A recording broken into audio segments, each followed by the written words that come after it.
La victime regagne sa chambre d'hôtel. Avec lui dans l'ascenseur, deux membres du commando déguisés en tennisman. L'homme est suivi depuis son arrivée à Dubaï. Quelques heures plus tard, il sera assassiné dans sa chambre par au moins 4 hommes. Qui a tué le 20 janvier Mahmoud al-Mabrour au cadre du Hamas palestinien? Pour les autorités de l'Émirat, plus de doute, c'est le Mossad, le service israélien de renseignement extérieur. Le commando était composé de 11 personnes, dont une femme. Tous avaient des passeports européens, français, britanniques et autres. Première erreur, selon la presse israélienne, le commando a usurpé l'identité d'Israéliens détenteurs aussi de nationalité européenne. Deuxième erreur, n'avoir pas pris en compte l'efficacité des caméras de surveillance qui truffent les hôtels et lieux publics dans l'Émirat.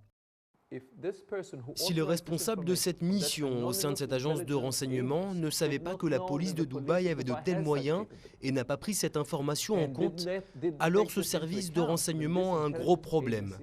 Il doit être contrôlé et faire l'objet d'une enquête. Mahmoud al-Mabrour est l'un des fondateurs de la branche militaire du Hamas. Il vivait dans un camp de réfugiés en Syrie où il a été enterré.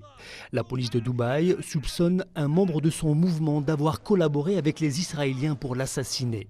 Ce jeudi, le Hamas a encore une fois promis de le venger, laissant craindre un risque d'escalade.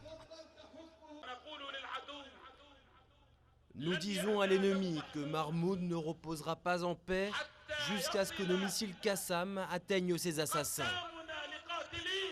Au-delà de la crise diplomatique qui risque de poindre avec l'utilisation de passeports européens, cette affaire soulève des questions sécuritaires. Comment un commando a pu, par exemple, emprunter des aéroports comme celui de Paris avec des présumés faux passeports? À l'heure de la lutte contre le terrorisme, la question risque de revenir sur le devant de la scène.